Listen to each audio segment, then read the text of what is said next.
Today, I'm going to show you a secret that the wealthy use to buy and hold real estate. So if you are a buy and hold real estate investor, there is a vehicle that you can use that's available to everyone, just no one really knows about it. And we are going to dive into an example, and I'm going to show you exactly why that you should really be looking at this.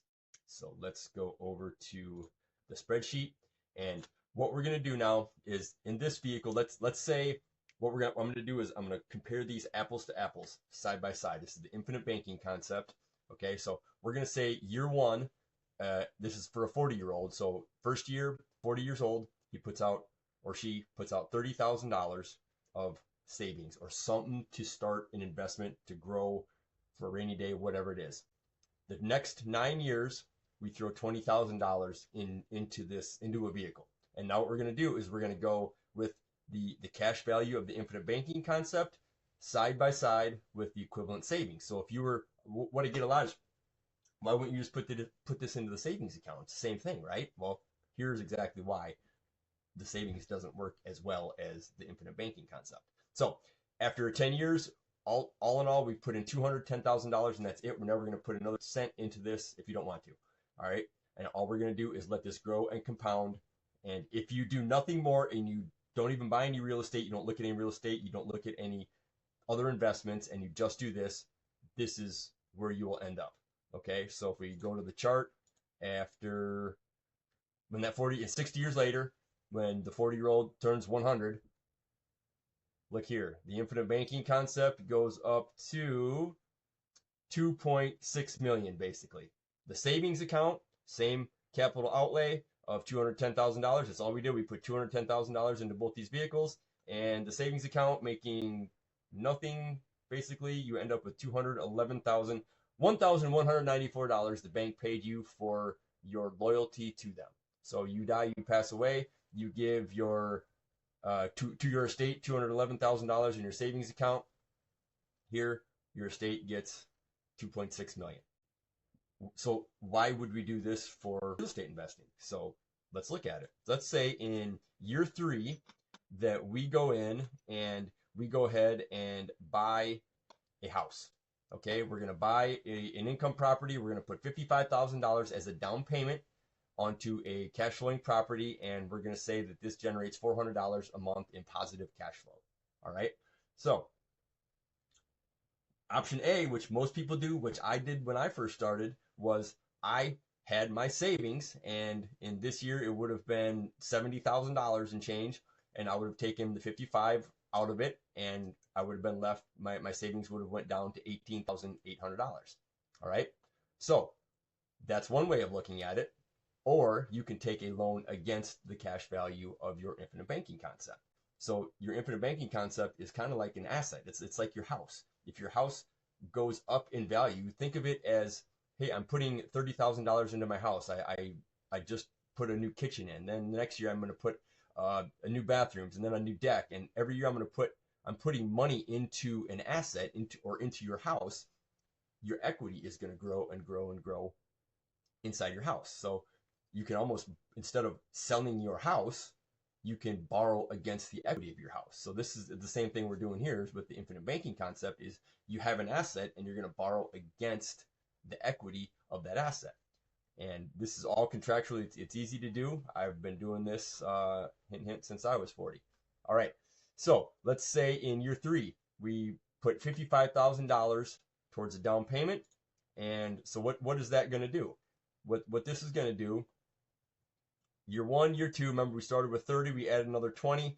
Year 3, we added another 20, but then we took 55 of it back out. And from there, you just take off. All right. Now, what this chart does is we've got, let me scroll down here just a little bit so you can see we got savings is in orange and the infinite banking concept, the cash value, is in green. So somewhere around here, year looks like between 4 and 5, it's pretty much about the same. Okay, so if you're only going to do this for 4 or 5 years, okay, savings probably is the better way to go. This is something that you kind of have to be married to for a little while and go through the dating process because this is a long-term relationship here. Okay, but stay to the end and you will see how this really turns out in the long term. So as we go through this now, this is going to take us about 19 let's see, 20 or so years just to pay this infinite banking policy back. So at the end of that, when the policy is paid back, here's how much you could still borrow, another 443,000 versus your 231. And what I did was I took the cash value that we're going to make, right? I took the income, sorry, the $400 per month, and I put that back in. And what I did is I put that right back into the savings too. Okay, so the year 10, that's when we stopped contributing just our regular cash flow, and after that, from here on out, the reason that the savings is growing is because we're using the cash flow from the property and we're putting it all right back into savings.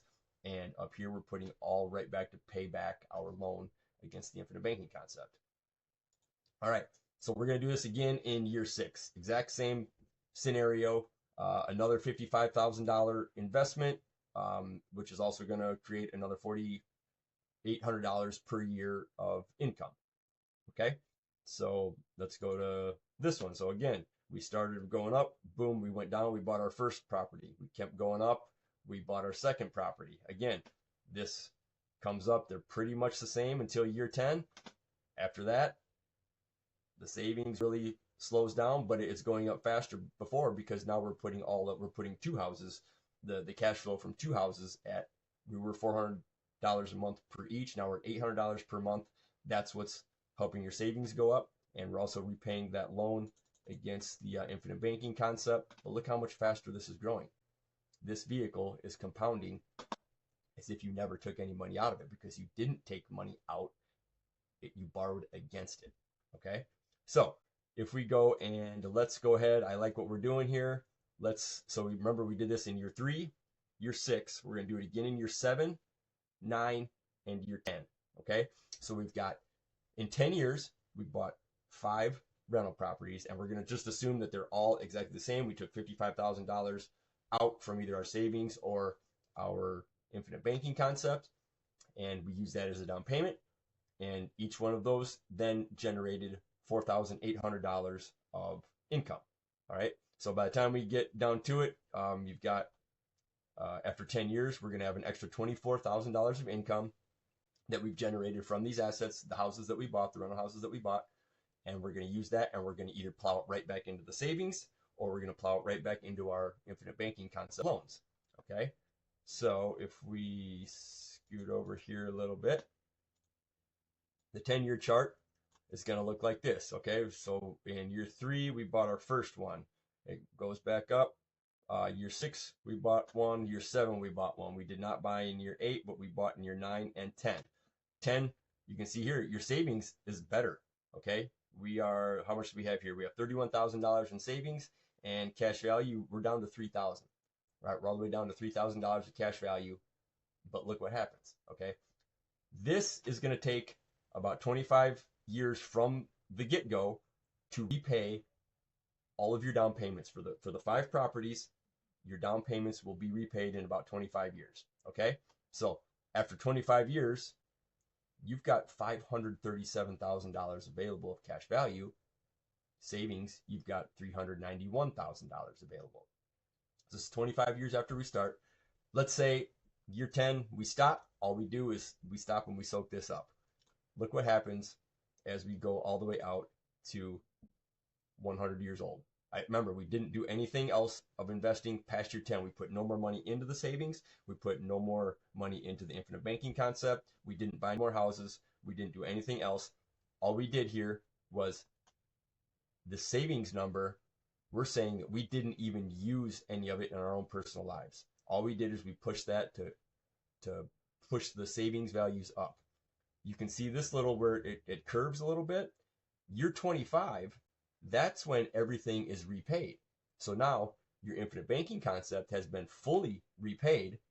The $24,000 a month, I'm sorry, $24,000 per year that we're still putting into the savings. I'm saying you take that and you augment your income. Okay, so if a 40-year-old in 25 years is going to be 65. Look at there.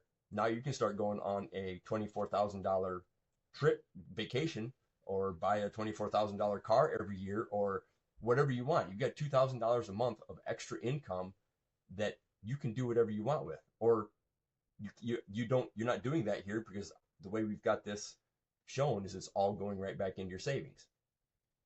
Here, we're stopping, we're using the $24,000 to have a better life, to do whatever we want to do. And look, we've still got cash value available to us growing so much faster than the savings account. Okay, so let's say we go until we're 100 years old. We're going to have 5 houses, remember, 5 rental properties. We're also going to have $2.6 million.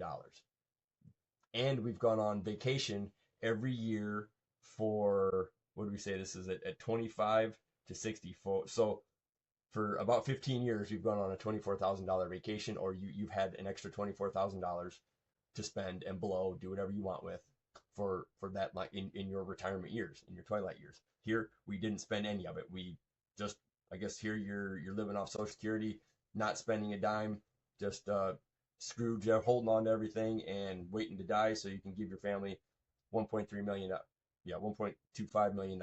Okay, here you had $24,000 a year worth of fun on top of your Social Security, whatever retirements you've got, and here at the end at 100, say you die when you're 100, your family's going to get $2.6 million, and it's tax free. Okay, what is it? It's here's where I usually lose everybody. That's why I waited till the end of the video. It is dividend paying cash value whole life insurance from a mutual company. Okay, most insurance agents say they know what this is, but they cannot build a policy correct. This is an insurance policy, but I just showed you, if used properly, if I this could be called an investment, just the infinite banking concept, but we use it throughout our lives. It's way better than the bank will ever give you. Each time you go to ask for a loan from your infinite banking concept, all you do is fill out a form and they send you the money. They don't ask why, they don't ask what it's for, they don't check your credit, nothing. Literally, I push some buttons on the computer and the next day I have money in my checking account and I can spend it wherever I want. Okay, now you can get in trouble. You could go buy, boats and RVs and blow this on anything. So you got to be, to me, it's a tool, just like a shovel. You can cultivate a beautiful garden or you can kill somebody with it. So pay attention. This is a great tool. It's not for everybody, but this is what is possible if you use it and do it right. And if you want, take a look at your own situation, we can totally do that. Hit me up and be glad to go through, how old are you? How much can you put away per year? Do you want to go for 10 years? Do you want to go longer? Can you go longer? So there's all kinds of different levers you can pull, and be happy to help you guys out. So, good luck, everybody.